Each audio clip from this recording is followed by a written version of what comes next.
अब जब भी बात होती है फ्लड्स की या फ्लड से हुए डैमेज की, हम सब बड़े ही इंटरेस्ट से न्यूज़ चैनल देखते हैं, चाहे फिर वो रिसेंटली आई आसाम की फ्लड हो या फिर मुंबई, चेन्नई, बेंगलुरु की फ्लड्स। सिमिलरली बात होती है अर्थक्वेक की या फिर सुनामी की या फिर हर साल बढ़ते टेम्परेचर की। हर कोई हर जगह इन टॉपिक्स पे डिस्कस करता है और न्यूज़ चैनल का तो ये हॉट टॉपिक होता है। लेकिन हम में से बहुत ही कम ऐसे लोग होंगे जिन्हें ऑयल स्पिल के बारे में पता होगा। बहुत कम लोगों ने कभी इस टॉपिक पे बात करी होगी और न्यूज़ चैनल का तो ये कभी हॉट टॉपिक भी नहीं रहा होगा, जस्ट बिकॉज इससे हमें कोई फ़र्क नहीं पड़ता। हम ह्यूमंस अपने सेल्फिश रीज़न के लिए पूरे के पूरे जंगल काट देते हैं, एयर, वाटर, सॉइल सबको पॉल्यूट करते हैं, जस्ट बिकॉज उससे हमें कोई फ़र्क नहीं पड़ता। क्या हम ह्यूमंस कुछ ज़्यादा ही सेल्फिश हो गए हैं? तो दोस्तों, welcome back to another video जिसमें मैं बात करूंगा एक और मेजर एनवायरमेंटल इशू की, जो कि है ऑयल स्पिल। क्योंकि हर किसी को ऑयल स्पिल के बारे में अवेयरनेस होना ज़रूरी है। इस वीडियो में 3 मेजर पॉइंट्स कवर कर रहे हैं। First, what is oil spill. Second, reasons behind oil spill. Third and most important, effects of oil spill. तो बात करते हैं ऑयल स्पिल होता क्या है।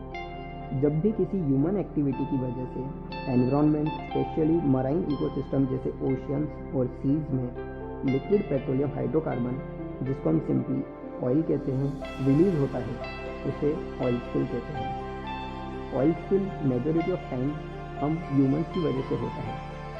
अब बात करते हैं ऑयल स्पिल होता कैसे है।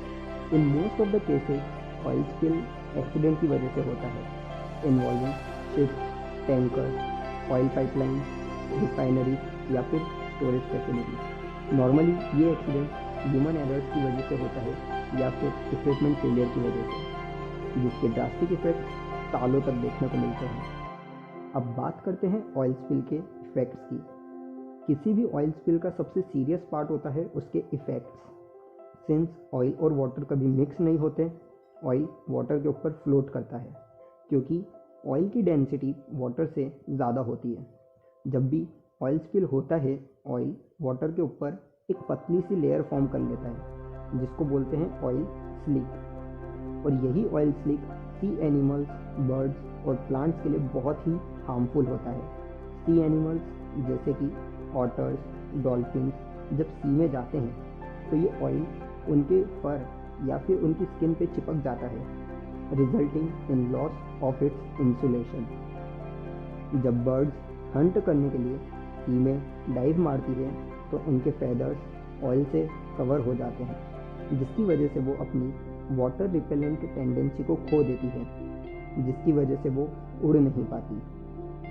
फिशेज लाइक वेल्स जब सी सरफेस पे आती है टू टेक ऑक्सीजन, ऑयल उनकी बॉडी पे चिपक जाता है and eventually with heat and time ये ऑयल टार में कन्वर्ट हो जाता है, causing death of these animals. Oil spills का इफेक्ट सालों तक रहता है और लाखों एनिमल्स हर साल ऑयल स्पिल की वजह से मारे जाते हैं। रिसेंटली मॉरिशियस में एक जापानीज शिप के एक्सीडेंट की वजह से ऑयल स्पिल हुआ, वो भी एक हाईली सेंसिटिव एनवायरमेंटल एरिया में। साइंटिस्ट के अकॉर्डिंग इस ऑयल स्पिल का इफेक्ट सालों तक रहेगा। फैक्ट तो ये है कि गवर्नमेंट कितनी भी एफर्ट्स डाल ले, ऑयल स्पिल को पूरी तरीके से साफ किया ही नहीं जा सकता। और इसीलिए ऑयल स्पिल एक मेजर एनवायरमेंटल इशू है जिसको प्रिवेंट करना बहुत ही ज़रूरी है। जिस तरीके से नेचुरल कैलेमिटीज़ जैसे फ्लड, सुनामी, अर्थक्वेक्स हम इंसानों के लिए नाइटमेयर हैं, वैसे ही ऑयल स्पिल भी एक्वेटिक एनिमल्स के लिए नाइटमेयर से कम नहीं है। हम ह्यूमंस हमेशा से ही अपने सेल्फिश रीजंस की वजह से नेचर को हार्म करते आए हैं। कभी ट्रीज कट करना, तो कभी रिवर को पॉल्यूट करना, तो कभी ऑयल स्पिल्स। और इन्हीं केयरलेसनेस का नतीजा है कि हमें इतनी प्रॉब्लम्स फेस करनी पड़ रही है। It's a wake up call nature, environment और एनिमल्स के अगेंस्ट थोड़ा सा सेंसिटिव बनने के लिए।